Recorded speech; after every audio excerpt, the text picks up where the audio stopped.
Hey, it's Alex. I'm back with another Laplace transform video. Today we're going to do general derivation for any derivative on y. And to do that, I need you guys to watch the successive integration by parts video and the last part to really get an understanding of what's going on here. All right. Um, so because we don't know how many steps to take in our successive integration, because we don't know what order of derivative we have, n is the order of derivative on y. All we need to do is take a step size of 0 and try to solve this by recursion, just like we did in part 1. Okay, so let's set up our table, n, u prime, and v, and we're going to select u prime to be our y to the n step. Okay, so all we need is 0, -1, and 1, and we're going to start out with y to the n of t at the first derivative, so u prime, u1. Okay, v of 0 is going to be the e to the -st, and then we're going to take the derivatives of this, so -s, e to the -st, and all we need is one step here, so that's y to the n-1 of t. Alright, so now we have our 0 step and our 0 step. So we can just start plugging in what we know up to into the above formula. And because our integral goes from 0 to infinity, our lower bound is 0 and upper bound is infinity. So we start out with y to the n-1 derivative of t times e to the, and you know what, let's drop it down now. That e to the -st, it can just go in the denominator. And it's going to be evaluated from 0 to infinity. That's going to be equal to the integral of 0 to infinity of basically what we start with. What we start with was this up here. It's going to be e to the -st y to the n of t dt. Alright. And really this integral here is just the sum of all these integrals. So we're just going to split it up now and say that that's going to be plus something outside the integral from 0 to infinity of u to the 0, because it's -0. Okay, u to the 0 is here, y to the n-1 of t, and v to the n plus 1, that's 0 plus 1, that's the first derivative, so that's -s e to the -st. So let's take out -s in the front of our integral, e to the -st dt. All right, now we need to recognize that this is going to be an improper integral. We need to come down and take the limit as h tends towards infinity of our function,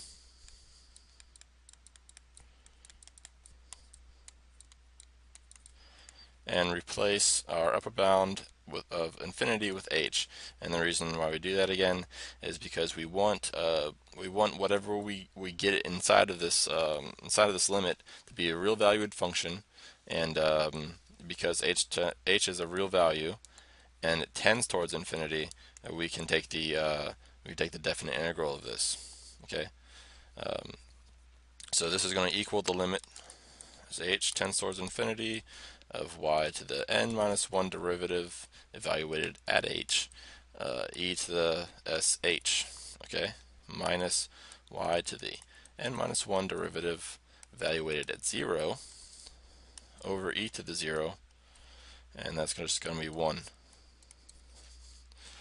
Alright, so right off the bat, we can solve this limit by substitution, by substituting infinity into the h's, and then take the limit. So we find out right away that y to the n-1 derivative evaluated at infinity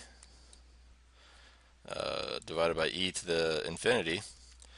All right, this is still really unknown. We don't know what function we had for y, and we can't really predict the shape of this graph, or what this is going to tend towards, unless we put restrictions on y. So the restriction on y here, y needs to be to be a a function that will kind of just go away if we take the L'Hopital's rule of this, because what if this is a function that when we took the derivative of it and evaluated it at infinity, it's still infinity? Well, this is infinity. E to the infinity is infinity. So what we're going to do is take the L'Hopital's rule here, and just take the derivative of this, a couple times, and see if it just goes away. So if it is a derivative that goes away, or it's a derivative that e to the infinity will dominate into an infinite amount of derivatives, what is one of those? Well, that's like sine of x is a derivative where if we keep taking the derivative of this, then sine of the nth derivative divided by e to the infinity, well, this oscillates between 1 and -1, and e to the infinity will blow up towards infinity. So what we're going to end up with is -1 over infinity, or positive -1 over infinity, which is still 1 over infinity equals 0. So there are situations that you can have an infinite amount of derivatives where e to the infinity will still dominate the function. Alright, so that's our restriction on y, is that y must go to 1, or the derivative, the nth derivative must go to 1. Alright, so once we have that, we can say that this whole thing is 1 over infinity, which is 0 as the limit tends towards infinity. Okay, so we have this whole entire limit we took was this 0 minus y to the n minus 1 derivative evaluated at 0. Okay, so we have the right hand side, and that's all of this. So I'm just going to copy that and paste that here. And what we're going to do is we're going to just come down and see what this is equal to. Well, that's equal to the original Laplace transform that we had. This is Laplace transform of y to the n. All right, of really this is Laplace space, but if we took the Laplace transform of y to the n, we would start out with just plugging y to the n into this formula. So this is equal. So this is minus s, integral from 0 to infinity of all that, right? But let's take that away and let's look at what this is. Well, this still has e to the negative st in it. So remember, any function that has e to the negative st in it, really, or multiplied by another function, is kind of a Laplace transform, if the bounds of integration are 0 to infinity. So so this is just rewritten as the Laplace transform of y to the n minus 1 derivative evaluated at t. Alright, so what we have is the final statement here for this recursive process is if we solve for this value, and let me write this down here, negative y to the n minus 1 evaluated at 0. So what we're going to do is in the next step, we're going to solve for this guy by taking this whole entire term and move it to the left. Alright, or we're going to switch places to, hold on a second, L to the y nth derivative of evaluated at t is going to be equal to this term moved to the left, which is going to be positive s Laplace transform y to the n minus 1 evaluated at t minus this whole term here. Alright, minus that whole term there. Minus y to the n minus 1 evaluated at 0. Okay, so what do we do with this? Well, what we can do is solve this Laplace transform by pretty much the same exact step as we did this. So let's write that out here. Laplace transform of y to the n minus 1 evaluated at t is equal to, well, if we just follow this kind of general formula, s Laplace transform y n minus 2 evaluated at t minus y to the n minus 2 evaluated at 0. Alright, so let's do that one more time so we can get a general statement later. Y to the n minus 2 s Laplace transform of y to the n minus 3 minus y to the n minus 3 evaluated at 0. Okay, so what happens if we just plug this into here, and then once we plug that in there, we plug this whole entire deal into here? Well, I don't really want to do it out because it's going to take too much time, but I really recommend that you do it on paper just to get a good feel for it. And what we're going to do is just say Laplace of y to the n of t is equal to, well, if we take this s and it's going to be multiplied by this s because this s is multiplied by that, and that's going to be s squared now. And if this s squared comes down and multiplies by this, just because it is multiplied by that, and we're putting this whole entire function into here, right? This is going to be s cubed. So the first step here is going to be s cubed, Laplace transform of this, all right? Because we're replacing this and we're replacing this, all right? So all we have left is this. So y to the n minus third derivative evaluated at t. All right. Well, if this s squared is going to multiply this whole entire Laplace transform, then it's also going to multiply this guy over here. So we're going to have minus s squared y to the n minus third derivative evaluated at 0.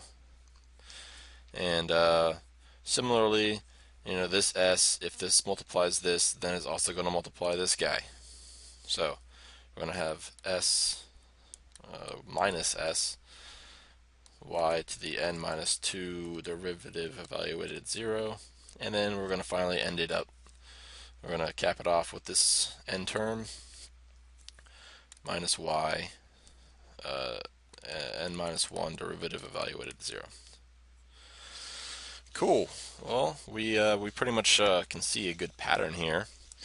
Alright, so this is really important to understand what's going on here in this recursion process. And if you didn't understand, really just rewind and go back to here and just do it on paper a couple times by yourself until you get this same answer.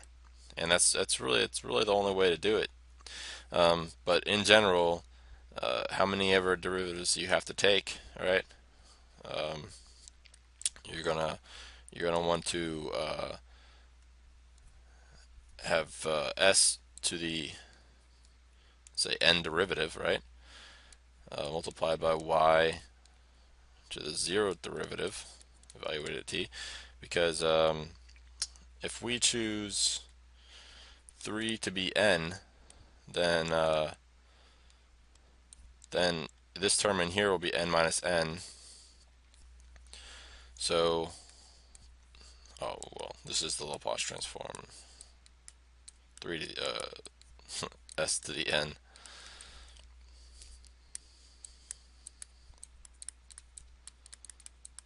Right? Because we're choosing n because we want to run out of derivatives. We want the original function y of t in this Laplace part. Okay. So next we're going to have s to the n minus 1.